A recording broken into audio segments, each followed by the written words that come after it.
Great. And where's our source sheet? Okay,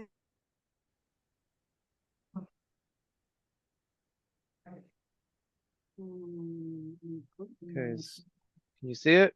Whoops, no. I'm getting No. a Shared your bunch of little desktop. icons. Oh, Is I'm that- sharing the wrong screen? Yeah. Okay. Oh. Let's try that again. Screen 2. How's that? Yeah, better. Much better. That looks familiar. Okay, am I zoomed in enough? Well, we can Can do you see it? Mhm. Probably a little bit more zoom. A little bit Right. bigger. You know the crowd well, Avi. I do. That's good. Okay, Parshat Chukat. So the Parsha begins with the description of the Para Aduma, of the red heifer, which is the process by which someone who comes into contact with a dead body becomes purified in a way that is a great mystery that no one understands. It has also the very unique trait of it is mitaher et hatmeim, it purifies those who are impure, umitame et hatahorim, but the Kohen who's involved in preparing it and sprinkling it becomes impure in the process. So I'm sure I've said this before, but when that was the big knock on Brandeis University when I was a student and working there, that it was Mitara Tatmeim, those who came in not connected to Judaism, became super connected to their Judaism and Jewish life, and those who came in already connected became a little bit less connected. I'm sure the same is said about other Jewish institutions as well, but that was certainly the knock on Brandeis. From the description of the Para Aduma, the Torah transitions, and that's what we're going to focus on. And we read of some familiar narrative stories. The first is in our first source, beginning of chapter 20. Vayavo b'nei Yisrael kol ha'eda midbar tzin b'chodesh harishon, vayashav ha'am b'kadesh, v'tamat sham Miriam v'tikaver sham. The nation of Israel came to the desert of Tzin in the first month, and they dwelled there. They sat there. We're not sure for how long they were there. In Kadesh, and Miriam died, and that's where she was buried. And after reading of the death of Miriam, the Torah tells us, "V'lo haya mayim la'eda, vayikahalu al Moshe v'al Aharon." There was no water for the nation, and they gathered against Moses and Aaron. I didn't give all the psukim that follow, but what follows is then the sign, miracle, test. I'm not sure what to call it, but the story of the rock. So the nation comes to Moshe and Aaron. They say we're thirsty. So Hashem tells them, "This is what you should do. Take your stick, go out, find the rock, and talk to the rock, and that will bring water for the nation." And we all know what happens. What do Moshe and Aaron do? They Hit the rock. They hit the rock. They don't speak to the rock, they hit the rock. And as a result, we read in verse 12, Vayomer Hashem el Moshe ve'el Aharon, Ya'an lo ha'emantem bi lahakdisheni le'nei b'nei Yisrael, lachein lo taviu et hakahal hazeh el ha'aretz asher natati lahem. Since you did not trust in me to sanctify my name, to sanctify me in front of the Jewish people, therefore you will not lead this nation into the land which I am giving to them. So they're punished. Their punishment is that they're not going to be able to enter the land I forget if it was last year or 2 years ago, we went in depth in trying to understand what exactly they did that was so horrible, right? So one question is, what did they do that was so bad? And the second question is, even if they did something that was very bad, and even if we can identify what that something is that something deserving of such a severe punishment? And so there's a lot of discussion about that question. We're not going to focus on that tonight, but you can go back. I don't remember if we recorded it, if the video was posted, but you can go back and explore some of those sources, some of those issues. Um, and then immediately after that, well, not immediately, a few verses later, in beginning with verse 22, we read, Vayisumi Kadesh, Vayavo b'nei Israel kol eda hor hahar. They leave Kadesh, which is where this episode with Miriam and the rock took place, and they come to a place called Hor Hahar. Vayomer Hashem el Moshe ve'el Aharon behor hahar al gvul Eretz Edom lemor. God speaks to Moses and Aaron in Hor Hahar on the border of Edom, saying, Ye'asef Aharon el amav, ki lo yavo el haaretz asher natati livnei Israel al asher miritem et pi lemei meriva. Aaron will die because he cannot enter the land which I'm giving to the Jewish people, because you rebelled against me with this rebellious water. Kach et Aharon vet Elazar beno v'ha'alotam hor hahar. Take Aaron and his son Elazar and go up with them on this Mount Hor Hahar, in this mountain. V'hafshet et Aharon ve'et bigadav v'yobashtam et Elazar beno v'Aharon yasef u'met sham. You shall remove Aaron's clothing, not that he's being stripped naked, but that the special garments worn by the Kohen Gadol should be stripped from Aharon and placed on Elazar. And then Aaron will die, and he'll die there. Vayas Moshe kasher tiva Hashem, vayalu el hor hahar le'enei kol eda. Moshe did as God commanded, and they ascended this mountain for the entire nation to see. Vayavshet Moshe et Aharon et begadav, vayalbesh otam et Elazar beno, vayamat Aharon sham berosh hahar, vayered Moshe ve'Elazar min hahar.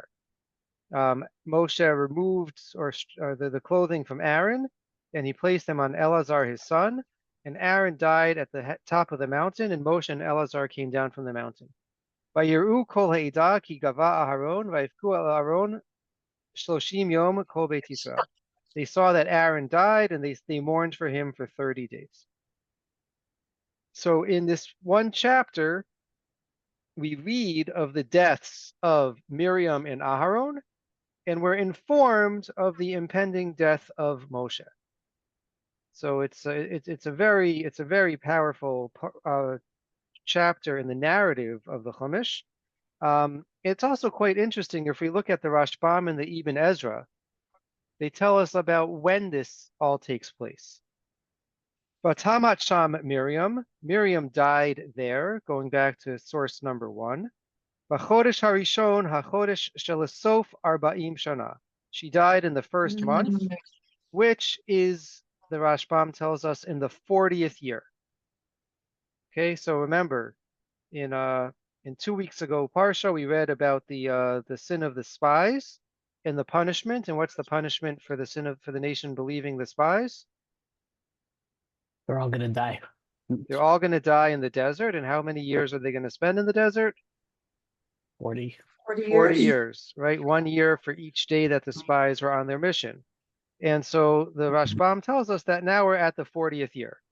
So we're really dealing with the next generation, the generation that's prepared to enter the land. And in fact, as the Parsha continues, this was, again, I'm confusing my years, but every year we didn't go in depth on the sin of Moshe and Aaron. We went in depth on the story that ensues, which is the attempted diplomacy with Edom and Moab as Bnei Israel are beginning the conquest.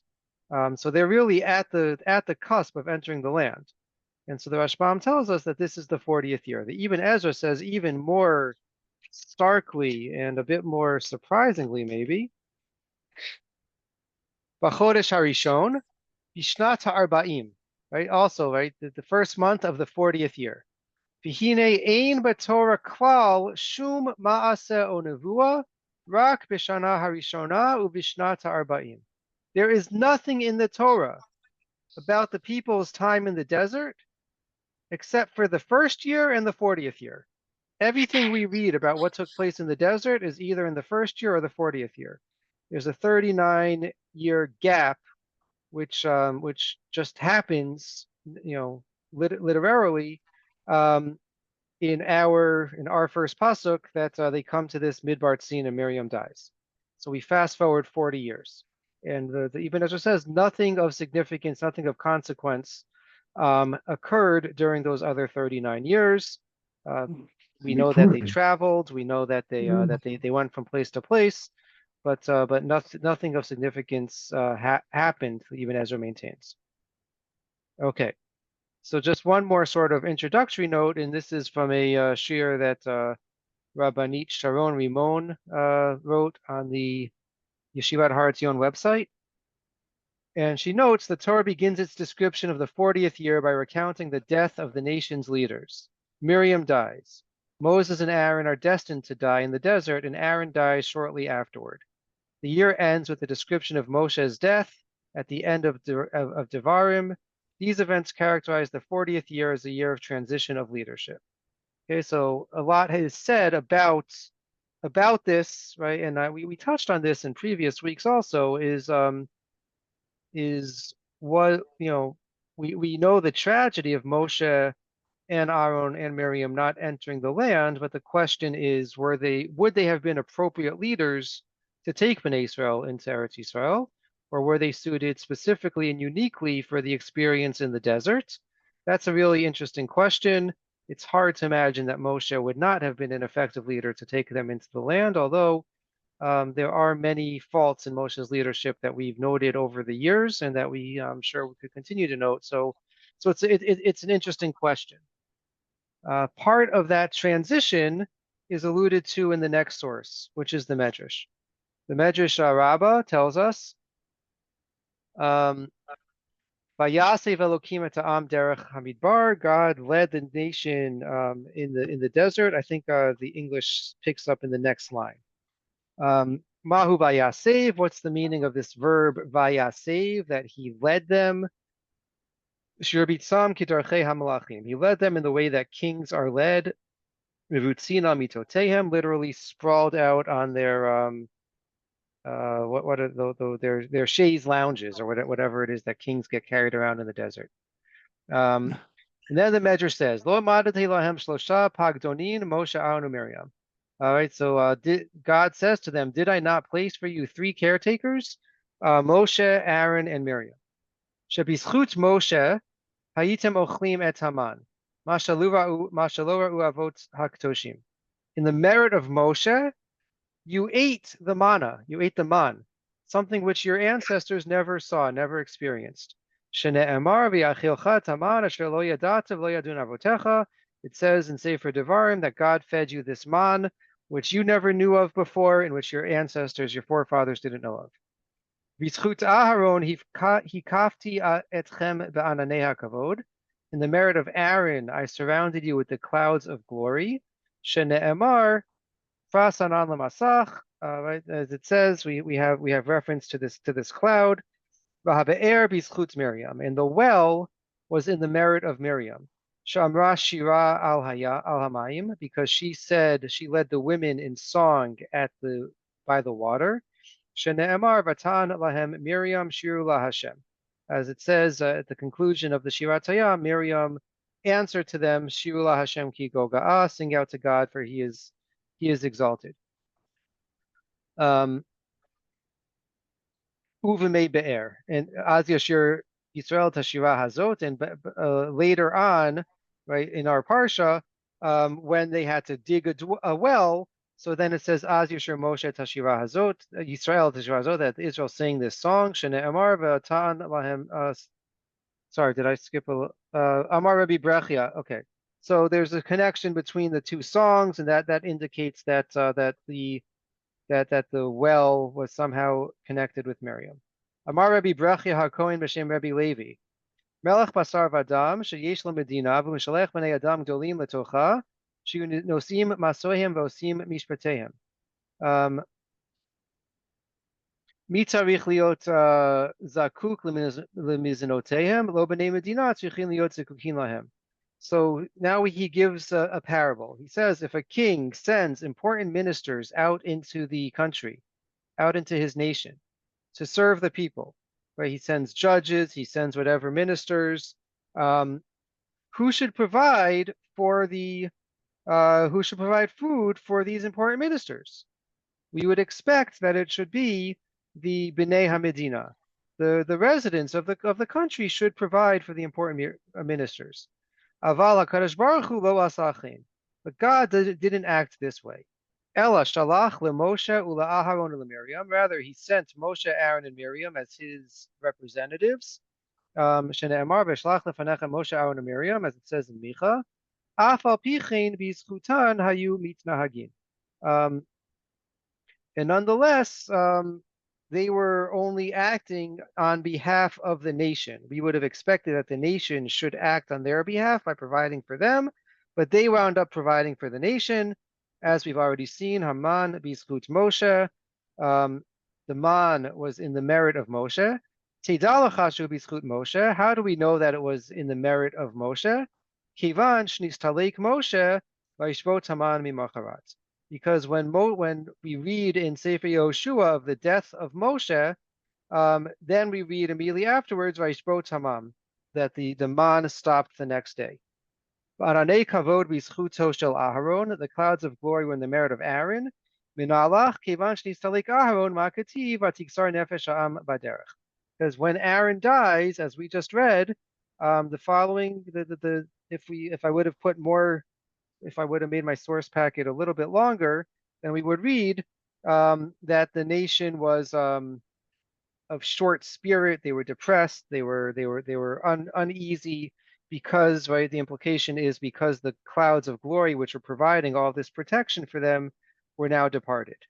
Shaita Hashemesh kofachat aleim, the sun was beating down on them, and previously they were protected by the shade of the clouds. Habe'er b'zchut Miriam, the well was in the merit of Miriam. Ma ketiv vatamat sham Miriam v'tikaver sham. As it says, Miriam died and she was buried there. Uma ketiv achar kach. In the very next verse, as we already saw, it says lo haya mayim la'ida. There was no water for the nation. So on behalf of, we have the connection of the man with Moshe, the Anane HaKavod with Aharon, and the Be'er, the well, with Miriam. And so part of the transition of leadership is also the transition of lifestyle. That as they're preparing or on the cusp of entering into the land, they're no longer going to have this miraculous existence, but they're going to have to, as it were, fend for themselves and live more as the rabbis would say, al pi derech hateva, according to nature, not according to the miracles that define their existence in the desert. I know this is all sort of introductory or feels like, but any thoughts or questions on anything we've said so far?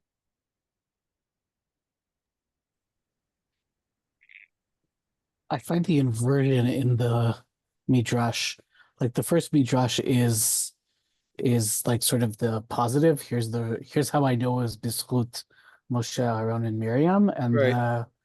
the second midrash is a lot more like logical, I guess you might Right. say. Like there's like a death followed by a pasuk. Just found that interesting in terms of how the midrash is working. Yeah, right. And all, I mean, in the Midrash, the second part, which is saying the death, that should, that's meant to teach the nation to appreciate what they had, right? Like that, many of the commentators make that point that they may not have realized that they had this miraculous existence until Miriam died, and all of a sudden there's no water. And so the lesson should have been how great was Miriam, and maybe we should properly mourn her and mark her loss. But as as the generation before them, this generation jumps straight to the complaints. So they're I guess they're in good company in some sense. Um, Okay, the Abarbanel says something really interesting in source 6, and this is actually becomes a big theme in the Parsha. The Abarbanel tells us as follows. V'diber hakatuv bignutam shel Yisrael. The text speaks disparagingly of the Jewish people.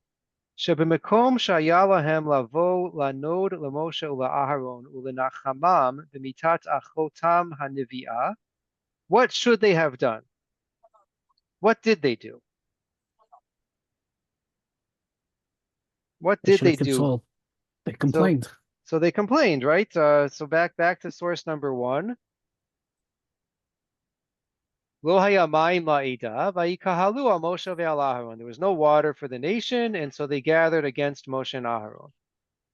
The Abarbanel tells us, so rather, instead of complaining, what they should have done is they should have come to Moshe and Aaron and comforted them over the death of their sister, the prophetess. But instead of that, Nikalu aleihem larivi mahem v'lo lenachamam. But instead, they stood antagonistically against them. It wasn't to bring comfort to Moshe and Aaron and the loss of their sister, but it was to complain. V'zeh shekatuv vayikalu al Moshe ve'al Aharon vayarev ha'am Moshe. And that's what it says, that they gathered against Moshe. They fought with Moshe.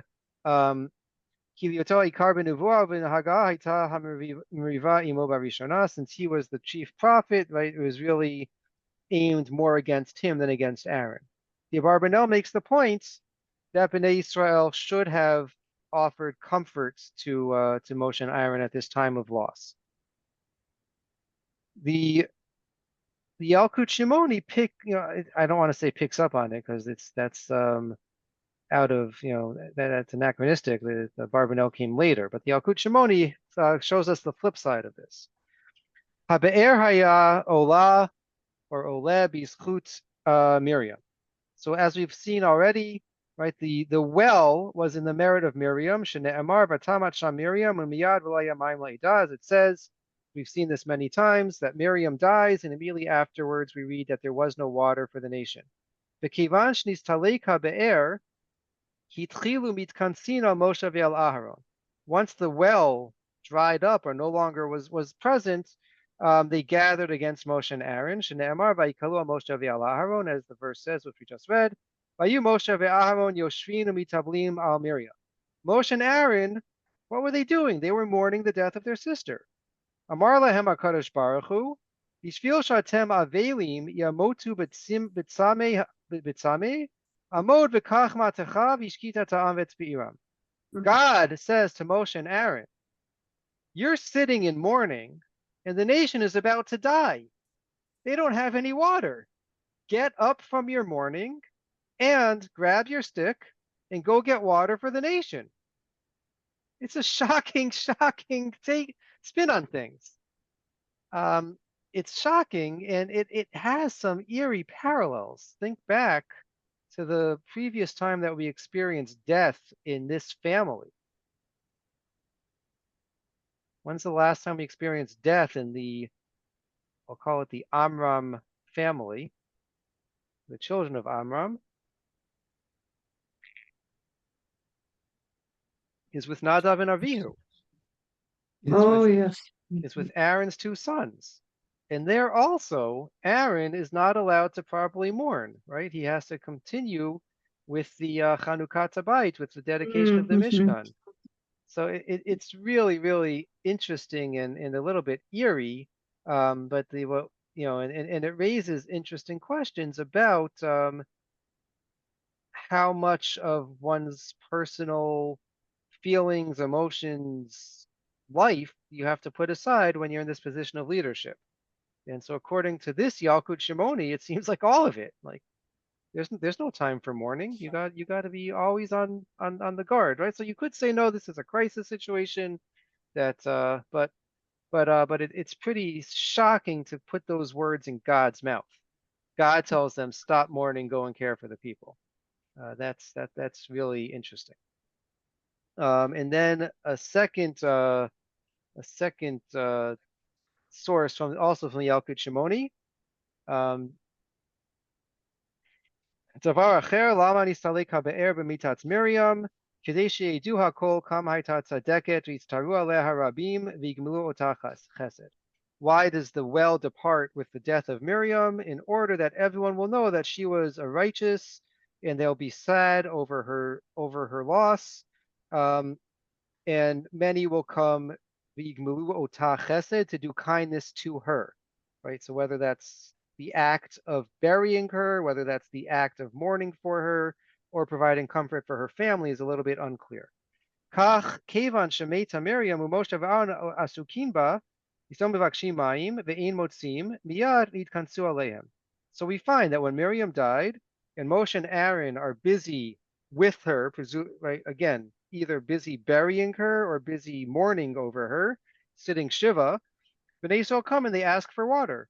Ve'ein motzin miyad nitkansu aleihem. So immediately they come and they gather to Moshe and Aaron. Kivan shera'u otam ba'in amar Moshe le'Aharon tomar ma kinus zeh. They're sitting shiva. We could picture, right, like we see, unfortunately, it's very common that the mourning tents in Israel, when there's not room in houses for the family to sit shiva, they set up tents in the center of town or whatever. So Moshe and Aaron are sitting in their mourning tents, and Moshe sees a crowd coming. He turns down. He says, "What's going on here? Why are all these people coming to us?" Amar le Aharon, lo b'nei Avram, Yitzchak, v'Yaakov hin gomlei chasadim b'nei gomlei chasadim. So Aaron says, "Well, these are the descendants of Abraham. You know, these are the defining characteristic of the Jewish people is that they are gomlei chasadim. They do acts of kindness. So it must be that they're coming to comfort us, because that's what Jewish people do." Amarle Moshe, Iyata yodea lafrish ben kinus lekinus. Moshe says, "Aaron, haven't you learned anything all this time that we've been the leaders? Can't you tell the one type of gathering from another type of gathering? Ein ze kinus shel takana ela shel kalkala." This is not a constructive, productive, helpful gathering. This is a destructive gathering. How does Moshe know that?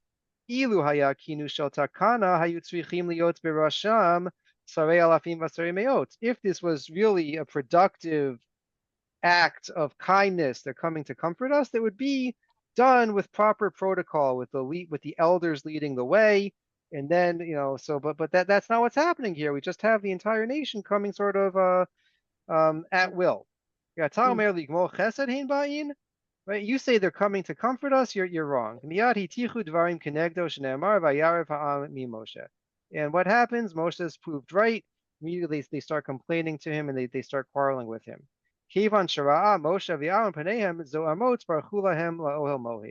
When Moshe and Aaron saw how angry the people were, they ran to the tent of meeting. Move it down.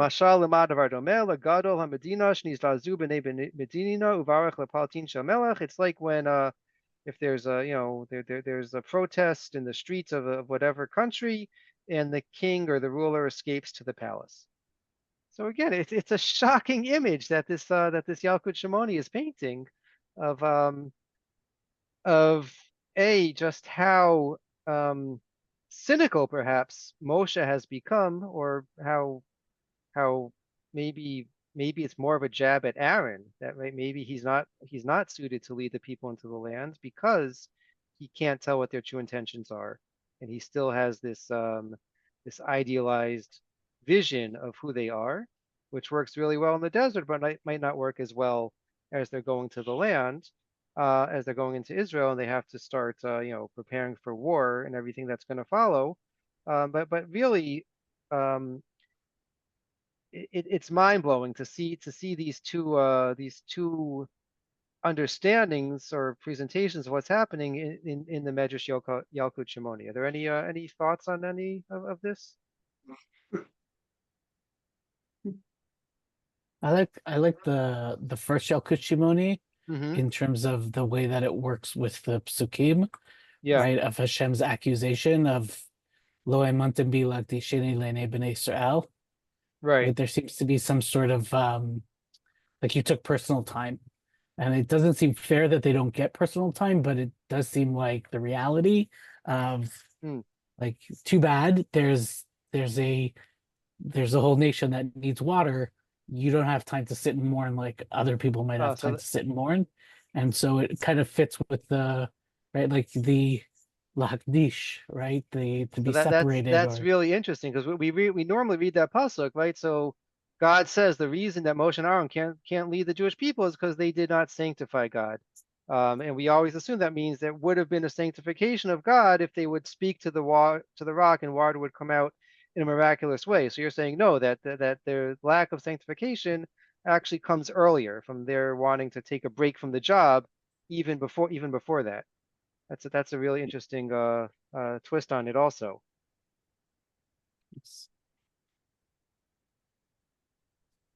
Okay, so back to the shir from Rabbanit Rimon. Um, she says we have two conflicting accounts of the mourning or what should have been the mourning process for Miriam. Right, the Abarbanel tells us that the people should have been more active and should have come and comfort Moshe and Aaron, and the Yalkut Shimoni is telling us that Moshe and Aaron weren't right to put their personal needs to mourn ahead of the national of the communal needs of the people who needed water. So she writes, if we accept both sides of the story, Barbanel's interpretation, which accuses the nation of insensitivity towards its leaders' feelings, and the view of the Medrash, which blames the leaders for being unwilling or unable to share their grief with the nation and being preoccupied with their own personal mourning, then Miriam's death is the chief cause of the incident at Mei Meriva, in that it led to both the nation complaining and Moshe and Aaron being unable to respond appropriately. Okay, so however we take it, right, whether we take it as a critique of the nation or critique of Moshe and Aaron, right, center to the story is the death of Miriam. And the Ralbag says similarly. Um, I couldn't find the Hebrew for this Ralbag. I had the Shir had the English translation, and I tried to find the Hebrew, and I couldn't. So if anyone's able to find it, I'd love to see it. But the English translation, there was no water for the congregation. Behold, this was juxtaposed to Miriam's death in order to note that the death of the righteous leaves its mark. I think that Miriam, too, in her wisdom, had influenced the hearts of the nation to serve God, may he be exalted. It is as though it said that if Miriam had been alive, the nation would not have behaved destructively in this way, asking Moshe for water with such belligerent words. Or the intention of this might be to note that if Miriam had been alive, Moshe and Aaron would have consulted with her regarding what God commanded them. And you shall speak to the rock. She would have been able to caution them from the failure to obey God's commandment. For she too was a prophetess and older than both of them, and it seems that they would have been honored her in taking her advice. Okay, so right, so this is putting elevating Miriam above Moshe and Aaron, that she was the voice of reason among the siblings. She was the one that they would have consulted with and would have avoided the downfall that they find themselves in by not following God's words as closely as they should have. That somehow the death of Miriam leads to this downfall. It's also worth noting. I meant to mention this earlier. I hope I'm not confusing too much. But with the Abarbanel saying that the nation should have um, comforted Moshe and Aaron and should have been mourning Miriam along with them, it's very interesting to note that when Miriam, earlier on in Chumash, when she was afflicted with tsarat, and when she and Aaron were speaking badly about Moshe's wife, Al Isha HaKushit, about the Cushite woman, whatever they were saying, whatever Lashon Hara they were saying, what does the nation do when Miriam is punished? They wait a whole month. They wait a whole month. And there are those commentators who say that they wait a month despite God's message that they should move on. There are those who say that the Ananei HaKavod, which were their GPS system in the desert, actually departed, and the nation refused to go without Miriam. So they had such respect for Miriam in this earlier incident. It's even more shocking that they didn't show the proper kavod to mourn for her now.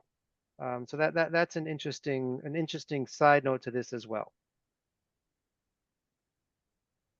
Rabbi Sachs writes very powerfully about this, and he writes that, I mean, on the website rabbisachs.com, like they have all of the divrei Torah he wrote over the years for each parsha, And this he wrote about in multiple years, is this incident.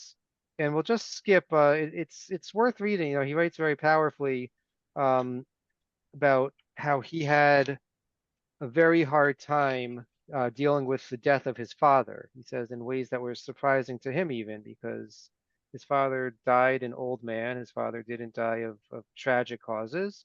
Rabbi Sachs, certainly officiated and was involved in many, many, many, many, many funerals. Said it took him a very long time to get over the death, to be comforted for the death of his father. And he says that when he had years to reflect on why that was the case, he actually connected it to this very episode in our parsha. And so I'll pick up in the top of this page. But again, you're welcome and encouraged to look at the entire piece and even the entire essay. I gave a link to it.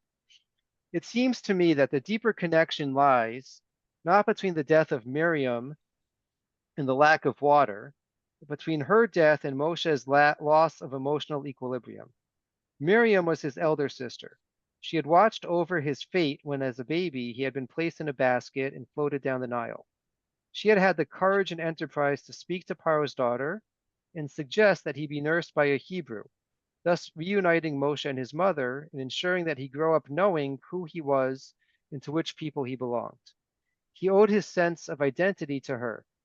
Without Miriam, he never could have become the human face of God to the Israelites, lawgiver, liberator, and prophet. Losing her, he not only lost his sister, he lost the human foundation of his life.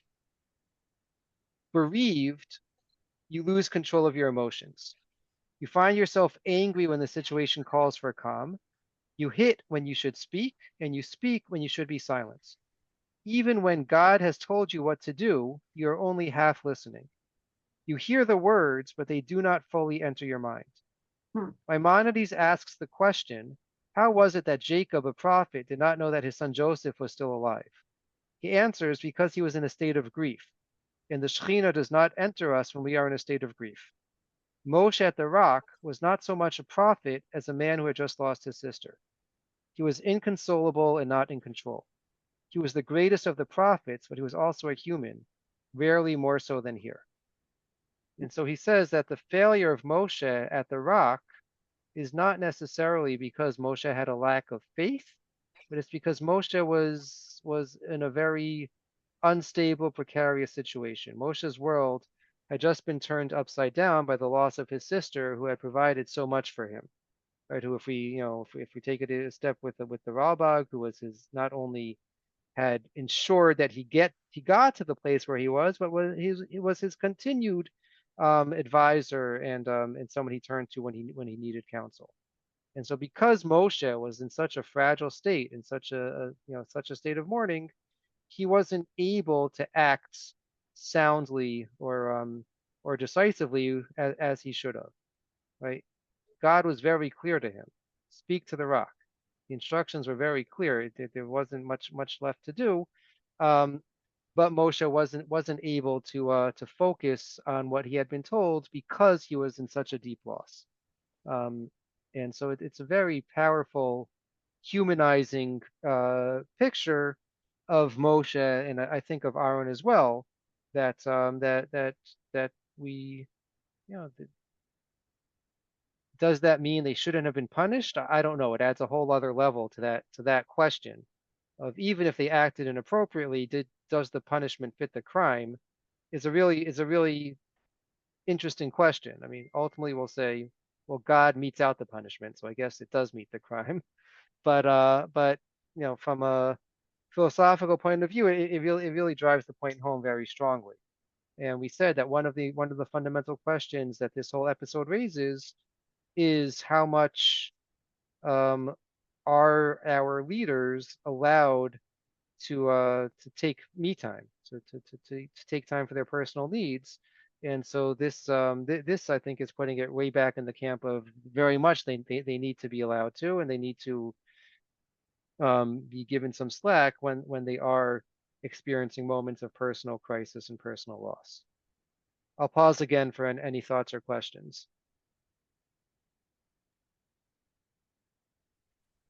Sorry, I'm talking so much tonight. It's wonderful. I what you said about like I'm seeing this connection of like Miriam, the zchut of Miriam for the water. Hmm. It's almost as if, and you mentioned something like, or Rabbi Sachs said, like the answer was there, right? Yeah. Moshe knew what to do, and I'm wondering if like Miriam had this was like the CWO, right, the chief water what officer in the Midbar, Hmm. and knew how to get the water. Like it's not right. Where did the water disappear? Maybe it was actually coming from the same place all along. And what happens with her death is that that function stops, right? Right. And instead of, first and foremost putting in place the replacement for Miriam, there's this attempt to mourn, right? Like in trying to think of like what is a criticism of Moshe and Aaron wanting to mourn their sister, um, and the statement of like, here's the answer, it's been there all along. Maybe that's the critique. Like you don't have time to mourn the loss until you've already replaced the person who does the job. Right. And so the critique might also be on Miriam in that case, that she should have had someone in place, right? Moshe asks, right? When Moshe finally comes to terms with the fact that he really is not going to go to the land, so he says, okay, so God, please point a leader for the nation who will lead them in. And so maybe, it's a very complicated story in this way because there's a lot of criticism, but there's all, and it's going in many different ways. But maybe one of the critiques is that Miriam should have ensured that she wasn't the only one who was the CWO. Is that what you said? The CWO? Yeah, yeah. Yeah. Um, yeah. So it becomes a very rich, very complicated story. There's one more layer to this that I wanted to bring. It's not directly connected, but I think it ties in, and that's the Gemara in Moed Katan tells us as follows. Um, we'll pick up in the second line, Amar Rabbi Ami. I'll try to highlight. Yeah, here's in the English. Rabbi Ami said, Amar Rabbi Ami, Lama nismacha mitat Miriam leparshat para aduma. Okay, so we picked up in our parsha halfway through, but we already said the parsha begins with the whole issue of the para aduma. So he wants to know what's the connection. Why is Miriam's death what immediately follows para aduma? Lomar lecha, ma para aduma mechaperet, af mitatan shel tzadikim mechaperet. To teach us that just as the para aduma brings atonement for those who come into contact with the dead and are now richly impure, so too the death of the righteous brings atonement. Amar Rabbi Elazar, lama nismacha mitat Aharon lebigdei kahuna.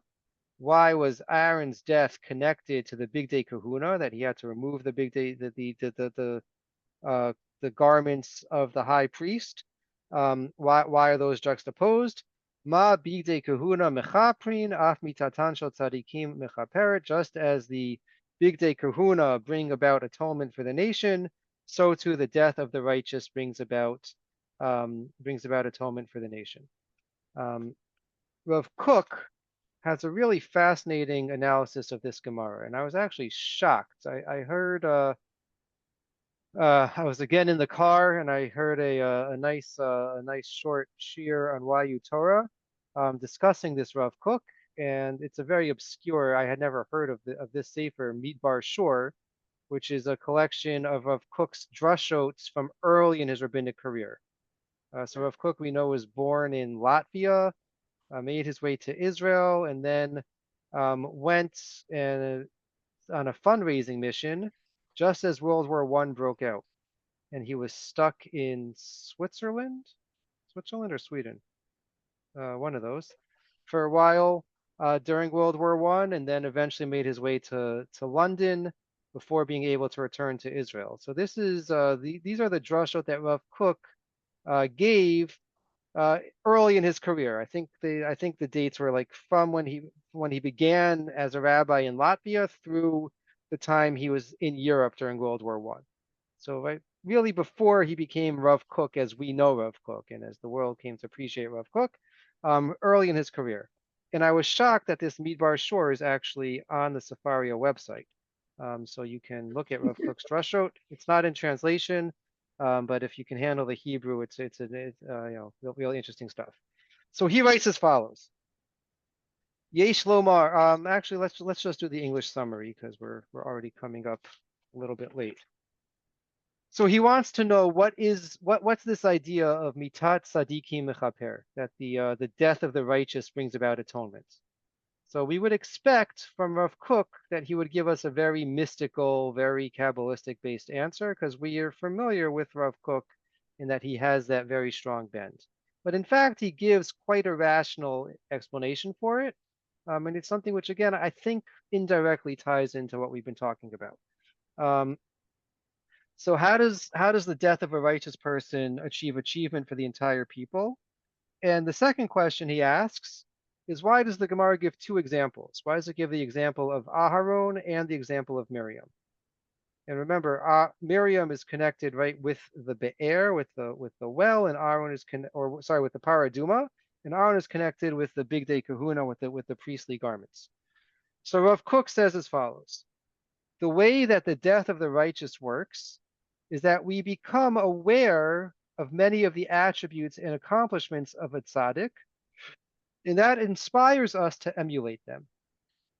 This could happen during their lifetime, but usually the whole picture of who they are is only accessible after death. So he says that the reason it brings about atonement is because when a great person dies, when a celebrity dies, so everyone becomes focused on who was this person, what made them so great. Maybe I could be a little bit more like them. And so it brings atonement because it inspires people to act more righteously, to act more like the tzaddik who just passed away. And then he says, and this brings us to the second question about why the need for the example of Aaron and of Miriam. Says every great person's accomplishments can be broken into two categories. Number one is things that any of us could achieve if we would work hard enough, right? So we know, right? It might be difficult to wake up every morning, go to Minyan, and or spend an hour learning Daf Yomi before Minyan, and then go to Minyan, and then go about doing the rest of your day. That's difficult, but that's not beyond the realm of possibility, right? I venture to say we all know people who might do that or do something similar. So that's something that is doable, but we might not do it. So learning about a tzaddik might inspire us to do that which we're capable of doing. Yeah, it might be uncomfortable. It might be difficult to, go out and give sandwiches to the homeless. That's not something that's beyond us, right? There are things that tzaddikim, that what makes them so great is that they do the things that we all know we can do but don't do. So that's one thing. He says that type of thing is representative of Miriam, of the Para Aduma. Why? Because the Para Aduma has the same effect on anyone. Anyone who became Tameh, who became impure, once they go through the ritual of the Para Aduma, they're now tahor. They're now pure again. They're able to fully participate in the Beis Hamikdash activities and in the ritual life of the people. So that's what he says is represented by Miriam.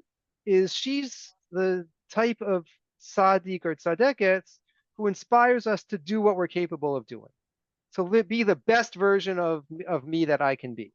That's one way in which the death of a tzaddik brings about atonement. Says there's a second type of greatness of a tzaddik, and that is that some tzaddikim, or maybe by definition all tzaddikim, I don't know, have abilities that are beyond normal people abilities, right? So the example we always think of is the great rabbi who just has a total photographic memory, or has tremendous creative ability to think and connect different ideas, that even if I were to spend my time sitting in a base medrash, even if I were to spend my time thinking about deep questions, I would never have the same recall as a Rav Moshe Feinstein or the same creativity as a Rav Soloveitchik. It's just beyond my capabilities. And that's, I can't be held at fault for not having those abilities, but that's why there's Rabbi Soloveitchik and there's Rabbi Kaplowitz, and we're not at the same level. So he says that's the type of tzaddik that's represented by Aharon, because the Bigdei Kahuna represent, right, is only accessible, is only available to the Kohen, or specifically to the Kohen Gadol in this case, right? That there's some things that are just not accessible and not realistic for us. And so when we hear about a tzaddik who has those amazing abilities, and those stories come, ironically, come to life after the death of the tzaddik. So then we become inspired, Rav Kook says, to encourage those who are able to live up to those standards to do so, or to support them, right? To provide for the great, for Kol Elim and whatever, or to provide support, or whatever is needed for the truly elite, the truly great among us to be great and not have to worry about some of the other mundane stuff. So he says there's two ways in which the death of the tzaddik brings about atonement. The first is that a tzaddik can inspire us to become the best version of ourselves that we can be. And again, that usually or frequently happens only with death, when we really take the time to appreciate who that great tzaddik was. Or number two, that the tzaddik, or the death of a tzaddik helps us to appreciate what makes someone truly a tzaddik, and then to find and ways to support and foster other tzaddikim to continue in that important work. I think that there's a strong connection between what we saw with the varied takes and comments and approaches to the death of Miriam, to the death of this tzaddiket, and to how Moshe and Aaron act in the aftermath, which I think dovetails nicely here. I don't have it fully fleshed out, but I hope that it's not too far afield. I'm going to stop. Any final thoughts or questions on any of this? I've thought for a long time that Moshe and Aaron really didn't mourn her. And I'm just happy that you zeroed in on that, because I think it does help to explain his frustration and anger, which seems to erupt so vehemently in such a quick amount of time. I mean, it's possible to read the suggestion that somebody was saying, well, maybe it's that rock over there, as a completely innocent statement, and so his explosion is this is very helpful, and certainly Rabbi Sachs's account, which is so honest, and it fits together, I think, quite well. I was thinking that the reason perhaps that there was a difference between the 30 days and what happened at this point to be that we're a whole generation now beyond that point. And she had helped to give birth to some, at least, of the children that came. Some of them came so fast, she said she couldn't help them, but maybe she was exaggerating a little bit. But perhaps those relationships and her teaching that she did, because she had her own yeshiva in the desert, solidified a whole group of people around her at the point when the leprosy became an issue, and not so much later on with the others, but they had been through, of course, this ultimate disappointment too. So they weren't certainly in the best frames of mind, shall we say? Put it lightly. Interesting, right? That she had a personal connection with that first generation that didn't exist necessarily with the second generation. Especially the teaching part of it. Yeah, very interesting. Because I'm right. While you're speaking, I'm reading a book called Staying the Course, which is a Chabad book about how to have a relationship with a tzaddik who has passed. And one of the big elements within it is their teaching. So if we study plenty of Torah, I think we're bound to come into some kind of a relationship with Moshe Rabbeinu in some way. Hopefully everybody does, and is very grateful to him and so on, and can feel so much from him. Not as much as you said of Aaron. We have some statements about him, but it's just not quite the same thing. He taught, but he taught the Kohanim. So since most of us are not, and it's not quite the same thing, but it in fact could be, since all of us are called to Kedusha in every way that we can be, just simply by learning about them. We are to be like the Levis, for example, as we learned in last week's Parsha, in that Hashem is to entirely to be our portion and our lot. There's so much there. We Yeah. we don't have as much, but certainly not with Miriam. We don't really know enough about her. And this is why the openness to having women teach is so important, because it really does bring us back to Miriam and her own struggles, and how to teach the women, and how can we do it when they know so little Hebrew. So it grieves me so, I can't tell you. But anyway, it's I'm so glad you opened up some of these Okay, very important things. Well said. Well said. Thank you. All right. Avi, you found the raw bug. Thank you. Thank you. All right. It's great to see everyone.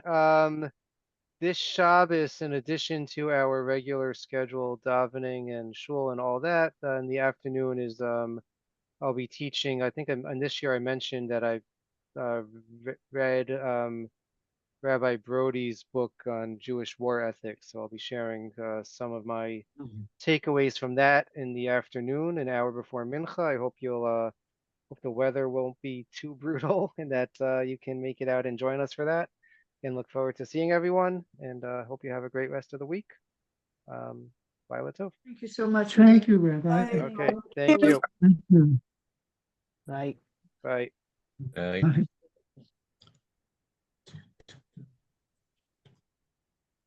Here we go. Oh, there's Gwen. Hey, Gwen.